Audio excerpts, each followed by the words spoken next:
Ысык Көл облусунун Балыкчы шаарында саркындуу суулар тутумун модернизациялоо, экологиялык коопсуздукту камсыздоо максатында чоң жыйын өттү. Иш-чара президенттин Ысык Көлдүн экологиясын сактоо боюнча кечиктирилгис чаралар жөнүндө жарлыгынын негизинде уюштурулду. Семинар жыйынга мамлекеттик курулуш агенттиги, Ысык Көл облусунун жана район шаарлардын жетекчилери, көл аймагында жайгашкан пансионат, эс алуу жана дарылануу үйлөрү, мейманканалардын жетекчилери менен тиешелүү профилдик мамлекеттик органдар, Азия өнүктүрүү жана Дүйнөлүк банктын, ошондой эле саркынды сууларды тазалоочу курулмаларды даярдоо боюнча тажрыйбалуу бизнес чөйрөсүнүн өкүлдөрү катышты. Эске алсак, 2023 жылдын 1-январына чейин бардык эс алуу жайлары агынды суу тутумун иретке келтириши керек. Болбосо иштөөгө уруксат берилбейт. Ысык Көл районунда 200дөн ашык пансионат болсо, анын 80-инде гана саркынды суу тазалоочу тутум иштейт. Ал эми 18 эс алуу жайы Чолпон Ата шаарынын борбордук тутумуна кошулуп иштеп келет.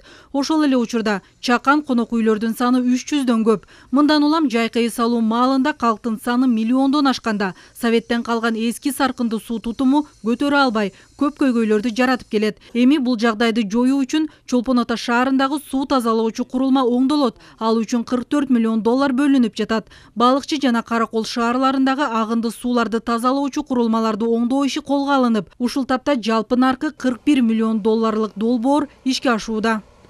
Чолпон Ата шаарындагы 22-26 жылдарга пландаштырылган. Бул толугу менен бүтсө, мына 3 курулма суу тазалоочу бүтсө, ошондо Ысык Көлдүн жанагы жаралган экологиялык көйгөйлөрдөн арылабыз деген ой бар буюрса. Мына азыр мен өзүм келип тааныштым. Иштин башталышы план менен кетип атат негизинен. Тазалангандан кийин буга чейин механический очистка деп койчу, механикалык жол менен тазалоо, анан биологиялык тазалоо болгон эмес. Бул деген ошо 2 этаптан өтөт. Механический очисткадан чыккандан кийин, анан кийин биологический очисткадан чыгат. Ошондон кийин анан ирригацияга кетиш керек.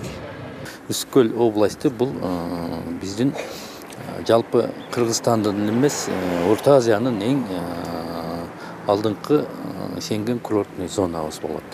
Бул курортный аймакта биринчиден тазалык, экология биринчи орунга коюлуш керек.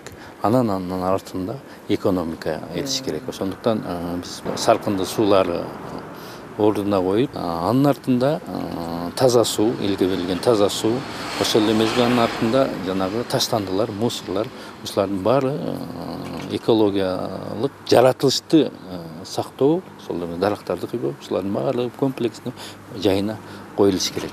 Ошонун негизинде анан калган иштер жүрүш керек.